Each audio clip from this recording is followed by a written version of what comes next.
So in the meantime, I'll introduce our next speaker, Dr. Manabu Mizuguchi from Kokugakuin University in Japan. And I'm sure many of you are quite familiar with the Dr. Mizuguchi because he visited SMOG a couple of times, or more than a couple of times. So without further ado, the title of his presentation is what? Sorry, I'm not prepared. Oh, it's merge and inaccessibility with parentheses of syntactic objects. Now, please welcome Dr. Mizuguchi. Thank you so much, Ken. Thank you for the invitation. And as the title says, I'm going to talk about merging and accessibility of syntactic objects. The framework is the one proposed in Chomsky 2023, or more generally, the biolinguistic program. Section 1 reviews the general background of our exploration and confirms where we stand. But in the interest of time, I will skip this section and go straight to what is relevant to our discussion, which is that iLanguage is a thought-generating system and has merged as the core UG operation and yields an infinite array of hierarchically structured expressions for syntactic objects, SOs, following third-factor principles or the laws of nature. With this much of background in place, I will explore one property of syntax that can naturally follow from third-factor considerations restricting resources. As cited in 9, Fong 2021 argues that resources for computation are minimized in the brain, and the same thing can apply to the computational system of human language. The resource restriction has materialized as minimal yield, which is taken to be a condition imposed on merge. Before discussing this, I consider merge and how it works. Many of the speakers have already talked about merge and its related properties, but I will also review the core part of merge. All the computational process occurs within the workspace, which is a set containing inscriptions of lexical items that have been added to it from the lexicon, and SOs that have been created by merge at any earlier point of the derivation. The workspace represents the current state of the derivation. Merge applies to the workspace. It puts together any two items in the workspace, constructing an SO and mapping one workspace into another as shown in 11. For convenience of exposition, following the convention, I use square brackets to designate the workspace and curly brackets to show SOs created in the mapping by merge. SOs are also marked with Greek letters for reference. In mapping one workspace to another, merge is said to be subject to minimal yield, which says, as summarized in 12, that merge should construct the fewest possible new items that are accessible to further operations. In 11b, the number of accessible items has increased only by 1, that is the object alpha, and minimum yield is applied at 5. Now suppose that x and y remain in the workspace after merge applies as shown in 13. In this case, minimal yield is violated since more than one accessible item, that is the object alpha, and x and y is added to the workspace. Minimal yield restricts computational resources and guarantees determinate rule application in that elements in the derived workspace can be unambiguously searched, ensuring efficient computation and simple computation. This is the case in 11b, but not in 13b, where there are two inscriptions of x and two inscriptions y available in the derived workspace for the subsequent derivation. Now consider 14, which is a case of internal merge ym. Y is im'd, with y1 being a copy of y2 in 14b. For expository convenience, copies of an element are marked with subscripted numbers and are sequentially numbered. In 14b, two objects, that is y2 and the object theta, have been newly created in the workspace, with the result that the number of accessible items has increased by more than 1. This is a clear violation of minimal. Chomsky 2021 argues that minimal yield is respected thanks to minimal search. In 14b, minimal search selects Y2, not Y1, because the former segments the latter. In other words, the former protects the latter from access. It is not the case that both Y1 and Y2 are accessible to the computation, but only Y2 is, and a violation of minimal yield does not result. I point out there are problems with this approach to minimal yield, which is summarized in 15. The first problem is that the approach actually allows the derivation to violate minimal yield. As Chomsky 2021 notes, as far as the strong minimized thesis holds for organic systems, minimal yield should apply to the output of merge. This means that the workspace such as 14b cannot be produced from the beginning, as it necessarily violates the relevant condition. Notice that minimal search to select Y2 and block Y1 from access applies in the next step, that is, to the merge input, not output. Y1 does not become inaccessible when merge yields 14b, but when minimal search applies in the step after 14b. Moreover, given that merge, external and internal, applies freely, it can select any member of the workspace. As Chomsky says, in order for an operation to apply to items, it must first locate them. In this sense, a search operation must be incorporated, available for any operation. However, the search for merge, unlike search for operations such as agree and labeling, does not target and pick out a specific object, as it is not feature-driven. If search targets a specific object, it will stop at the point when that specific target is located. However, there is no such object in the case of merge. This means that even if search for merge locates Y2 in 14, there is no reason for merge to single it out. It can simply ignore the object and choose Y1 instead. In other words, search for merge, though minimal search by third factor principles, is not minimal search in the sense of agree and labeling. The second problem is the redundancy between minimal search and the phase impenetrability condition, PIC, with which transfer can be unified. Chomsky argues that PIC, which brings about the impenetrability of the phase component, is another principle that warrants minimal yield. For example, consider 17. In this example, what is internally merged to the spec of literal VP, which yields 18b. In the workspace, there are two whats, what1 and what2. What1 is inaccessible not only because it is C-commanded by what2 and protected thanks to minimal search, but also because VP is rendered impenetrable. Merge is bounded by PIC, and there is redundancy between the two mechanisms.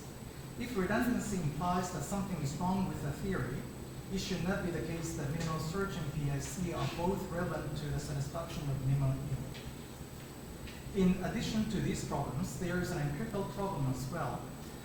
First, consider 19a. This is an example of phase internal movement or A movement, and joins IM to spec T, which adds two new objects, John 2 and the object gamma, to the derived workspace as shown in 19b. 19b does not violate minimal yield for Chomsky because John 2 C-commands John 1, protecting it due to minimal search, with the result that only John 2 is accessible. Now consider 20, where the subject consists of some elements. In this case, IM yields 21 and 22 are added to the derived workspace. True, there is a sequence configuration between the subject, a student of linguistics, and spec T, and is copied in spec lit of V. However, the terms of spec T, that is elements listed in 22C through 22H, cannot C-command and protect corresponding terms in the original position because they are embedded. Moreover, PIC does not help either. T is not a phase head, and little VP will not become impenetrable for PIC when the subject is internally merged with spec T. 20 illustrates that neither minimal search nor PIC can be employed to warrant minimal yield. Considering remnant movement examples such as 23, whose workspace derived as 24, Chomsky suggests, as shown in 25, that if movement is terminal, not subject to further operations that affect grammatical status for CI interpretation, it wouldn't matter if minimal yield is violated. In the case of phase internal movement like 20, the movement of the subject terminates as spec T. If so, minimal yield would not be relevant. But the question is, how does syntax know movement is terminal? The suggestion indicates that there are cases where minimal yield cannot be divided by. To the extent that the brain, being a slow organic system, must selectively throw away much of the signal for efficiency as form suggests, resources for merge should be restricted, and minimal yield can be considered a reasonable component of linguistic computation. I have argued that minimal search and PSC are not the answers to minimal yield. Then, how is minimal yield warranted? Well, where does it come from? Recall that minimal yield is a condition, meaning that it needs to be satisfied, but unlike operations, it does nothing. Then what guarantees minimal yield in the first place? I argue, following my earlier work, that resources are restricted in linguistic computation thanks to the operation make inaccessible, MI, which, just like minimal search, is a third factor operation motivated by efficiency principles, considerations. MI is defined as 27. It applies to two structurally identical SOs in the workspace and functions to make either one of them inaccessible to further computation operations. Take 14 and consider MI. IM of Y yields two Ys in the workspace.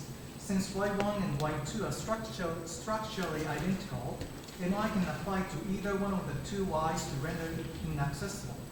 Suppose that Y1 becomes inaccessible thanks to MI.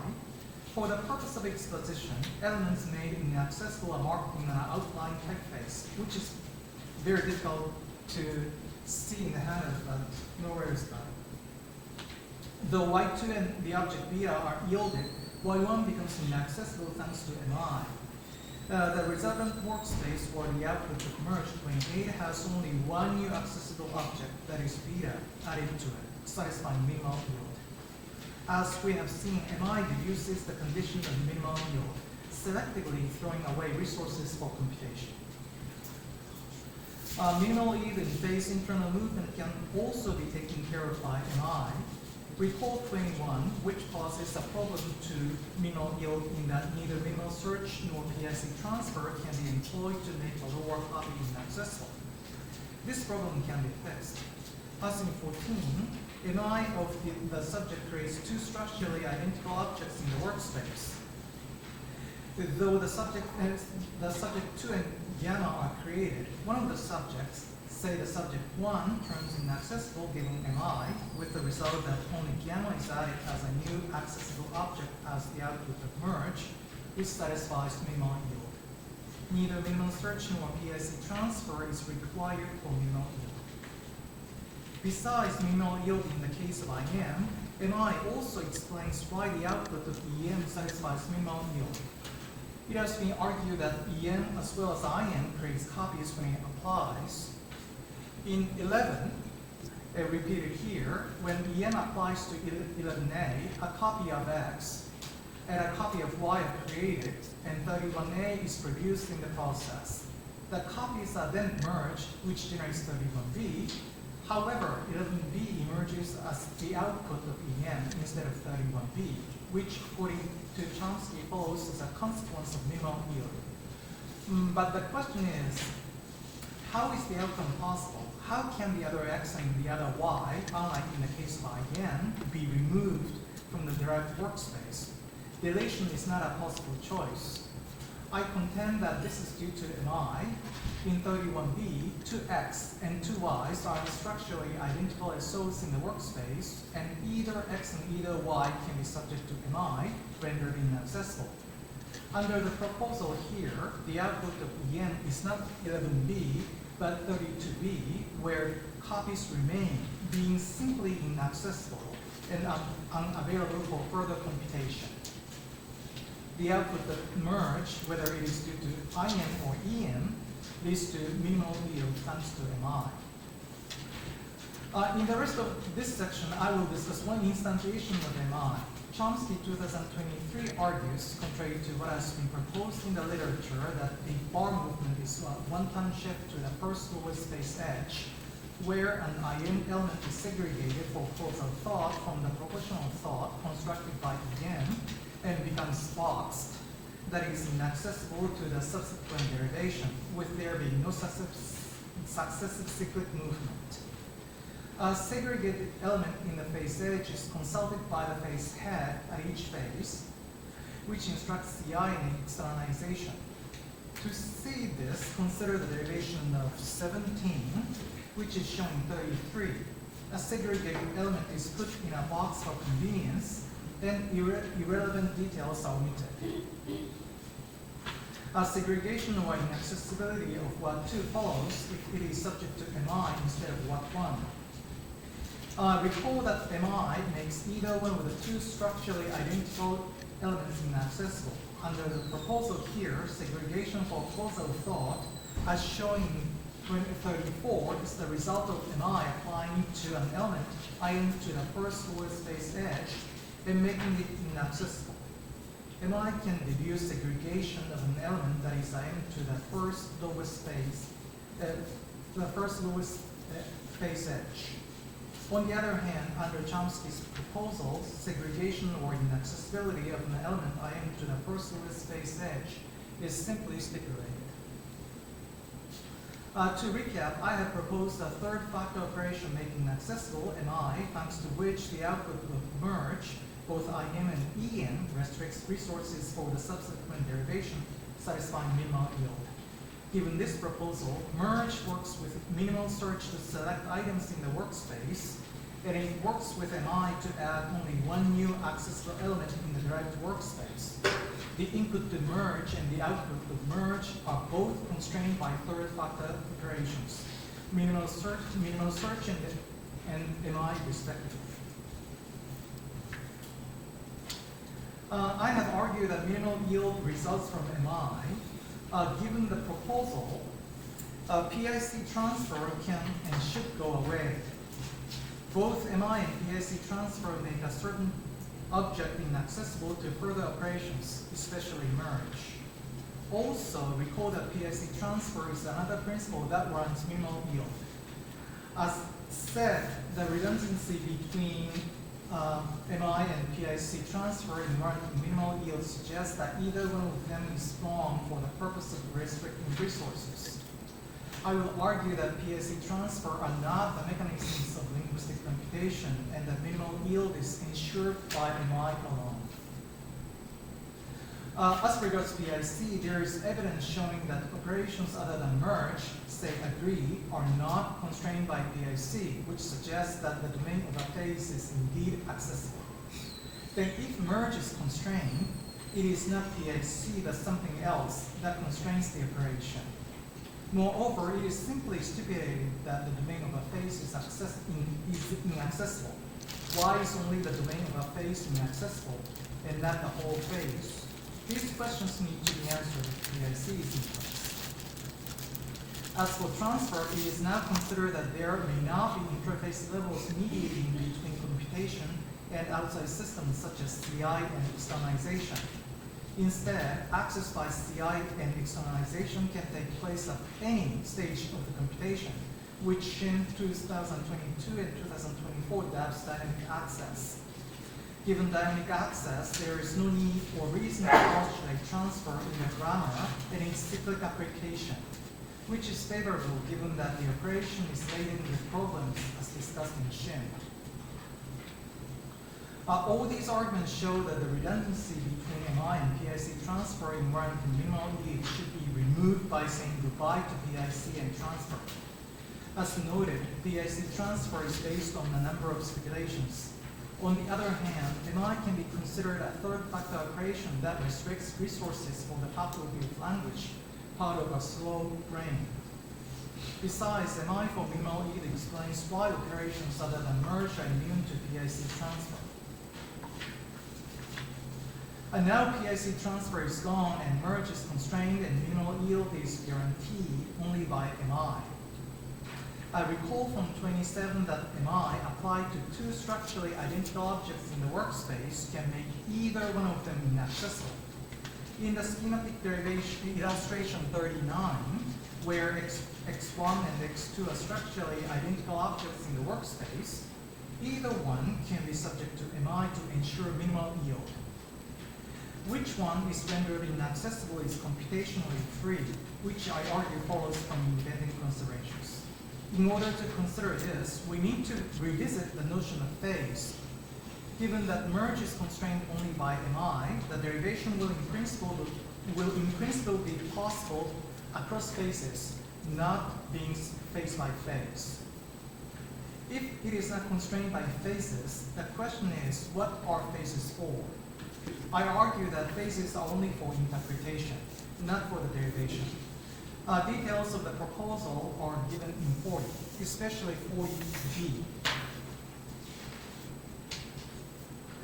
To consider the proposal with a concrete example, take the example 17 once again and consider its derivation.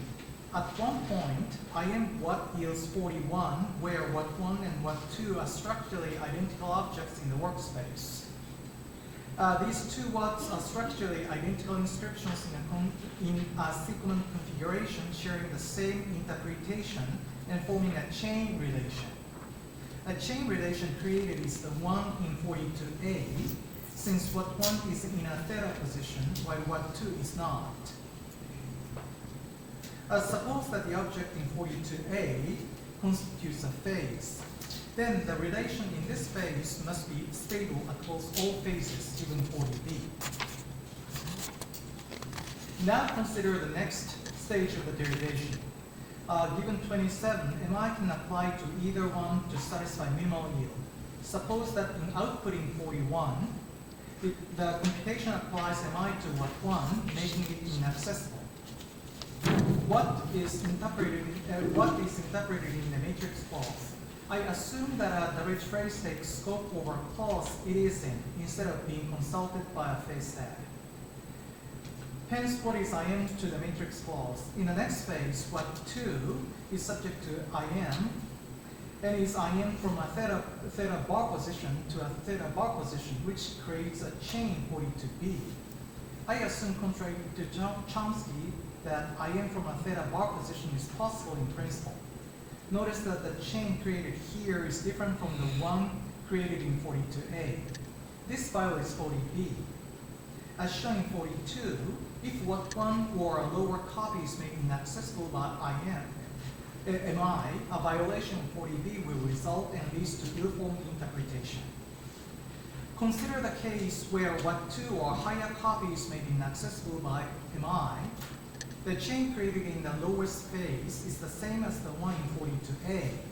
Now that what 2 is inaccessible, a chain can be formed in the next phase via IM from the original position, which is possible under the proposal here since PIC transfer is no longer in place.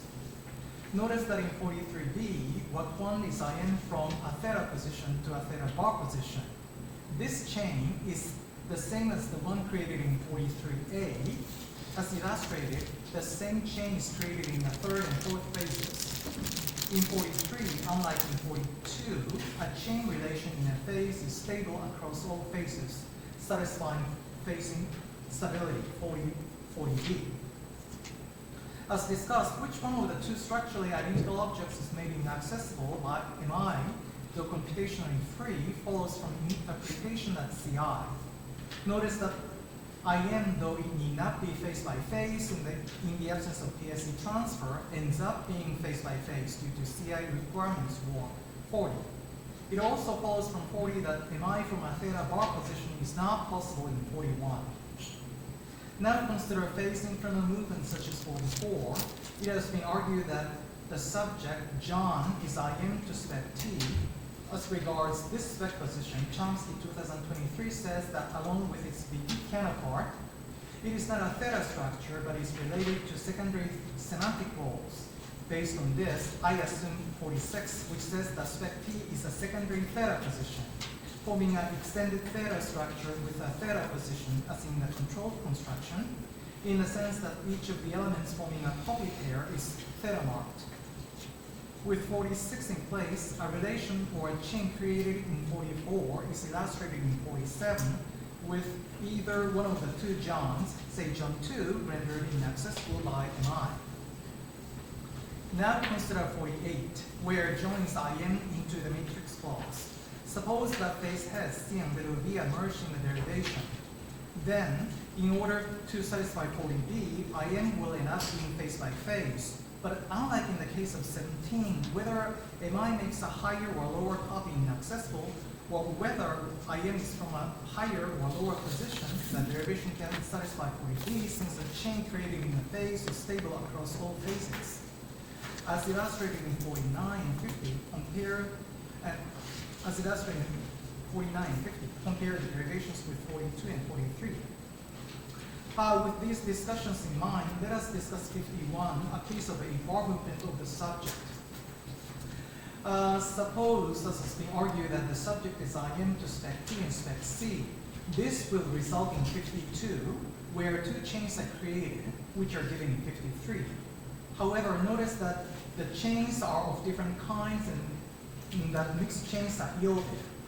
In 52, chains are not stable even in a single phase, violating 40b. We thus conclude that two chains in 53 are not created in 51. I claim that this explains ECP violation cases such as 54. Suppose that the EPP on T is forced in English. Then, unless spec T is created, a violation of the EPP will result. However, IM to spec T will lead to mixed chains in 53, causing a problem at CI. The next question is then why 51 is interpreted as well-formed, while 54 is not? Likewise, why is 55 interpreted as well-formed, while 54 is not? My answer to this question is bundling. It has been argued in the literature that heads can be bundled into a single head, and the C and T are no exception. In the literature, a number of proposals have been made as regards how to bundle heads.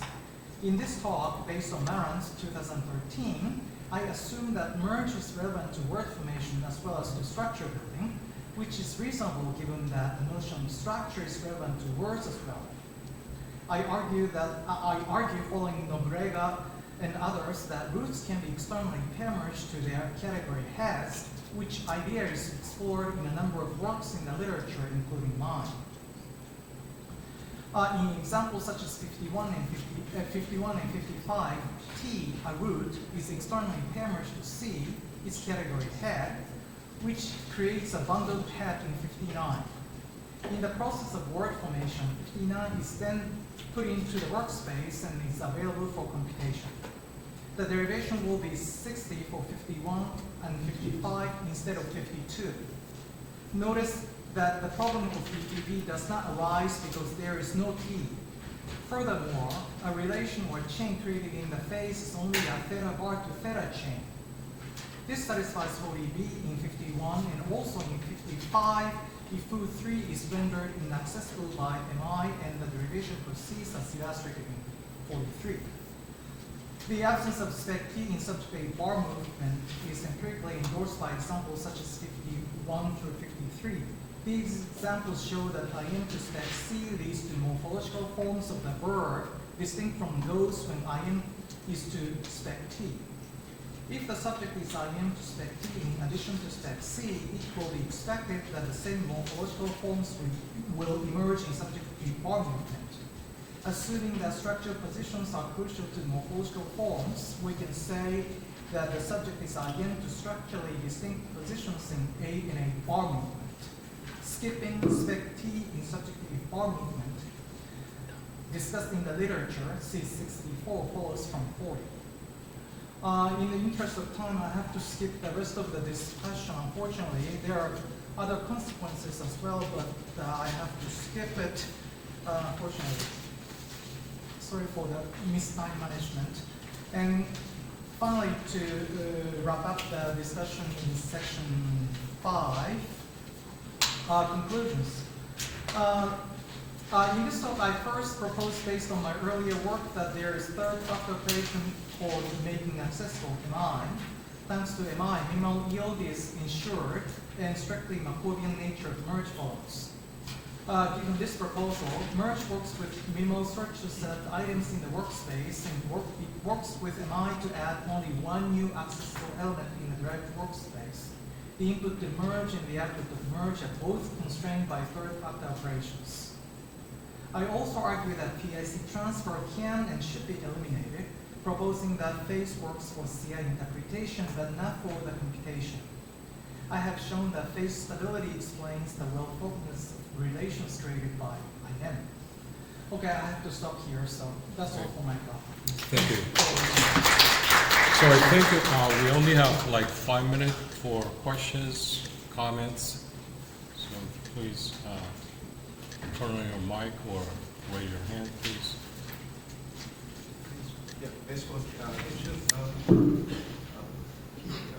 My question is very simple. Make in access MI. Yeah, in Chomsky's, as far as see in Chomsky's analysis, I understand this like a kind of erasure. Yeah. Erased already proposed like a 2020 2000 Chomsky's paper, we also very often say merge actually is accompanied by deletion of the merged elements, right? So that whether this is just interface operation, or this is just like accompanied operation. Yeah, actually merging. Okay, actually, if you merge, then actually we simultaneously delete. Okay. Right. Yeah. So that do you have any arguments whether it's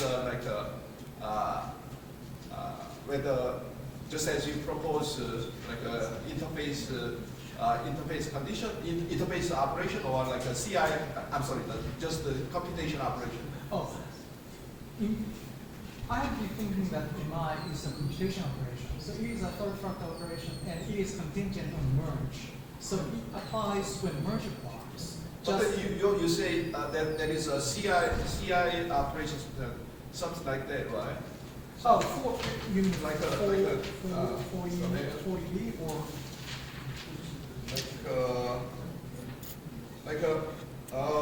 It's 26 third factor operation. Okay. So that this is somewhat misleading. Then like a third factor operation. Then we think the operation applies. I now understand. Yeah, like actually operation. Operation, okay, governed by third factor things. Okay, that's so that. Yeah, in my opinion, MI is like minimal search in the sense that it is motivated by third factor considerations. So actually, they follow from third factor principles. My question is in this way that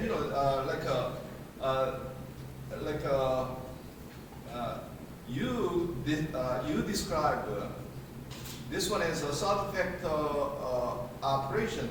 What's the difference between the concept of erase? In Chomsky's thinking, Erasure means deletion, right? Yeah. So delete from the workspace. But in my idea, that elements are still in the workspace, simply invisible.